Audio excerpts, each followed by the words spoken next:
सबसे पहले सभी को हरिओम। सो जनवरी 2025 में मैंने मैम का क्लास ज्वाइन किया था योगा का। इंटेंशन यही था कि मुझे वेट लॉस करना है, थोड़ा सा बॉडी स्ट्रेचिंग ज़रूरी है बिकॉज जॉब प्रोफाइल ऐसा है कि बॉडी की स्ट्रेचेबिलिटी ज़रूरी है हर तरफ से। तो ये सोच के ही मैंने ज्वाइन किया था। बट मेरी डॉटर उस समय 4 इयर्स की थी जब हमने ज्वाइन किया था, 4.5 इयर्स की।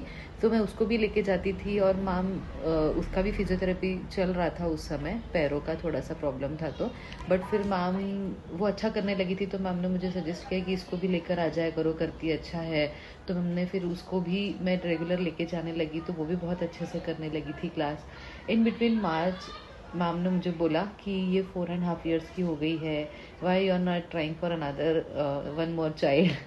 तो उस समय भी फिर मैंने घर पे आके बोला कि मैम ऐसा क्यों बोल रहे हैं दूसरा बच्चा। सो काफ़ी डिस्टर्ब रही मैं उस समय कि सब लोग क्यों बोलते हैं ए 1 child is sufficient for me. मेरे हस्बैंड का भी ऐसा ही था, ये है वो है, बहुत सारी चीज़ें माइंड में चल रही थी कि हम नहीं कर पाएंगे दूसरा, इन सारी चीज़ें। But I don't know suddenly क्या हुआ। फ्रॉम नायशा जब से हुई उसके बाद, मेरी डॉटर जब से हुई थी उसके बाद से सेम ही चीज़ें चलती आ रही थी। बट आई डोंट नो कि वो जनवरी में योगा ज्वाइन करने की वजह से क्या हुआ, एंड एवरीथिंग वाज लाइक कि वो डेस्टिनी में था। सो इन मार्च में हमारी बात हुई और अप्रैल में मैंने कंसीव कर लिया। And I was very shock जब मेरा पीरियड नहीं आया और मैंने मैम से बोला कि मैम ऐसा ऐसा हो गया है। तो मैम वाज लाइक कि मैंने बोला मैम मैं योगा तो नहीं छोड़ूंगी बिकॉज मुझे योगा आना ही है। तो मैम ने बोला नहीं नहीं आप आओ और अपन करेंगे। मैं बोला मैम आपको तो सब पता है कौन से आसनास करने चाहिए कौन से नहीं करने चाहिए, तो मुझे आना ही है और आपको मुझे कराना ही है। सो ऑब्स्टेकल्स बहुत सारे आए हैं बीच में काफ़ी। तो मुझे ऐसा लगता है कि योगा जाने की वजह से वो जो 1 घंटा मैं डेली दे रही थी क्लास में, वो करने की वजह से मैं मेंटली भी बहुत स्टेबल थी, फिजिकली भी स्टेबल थी।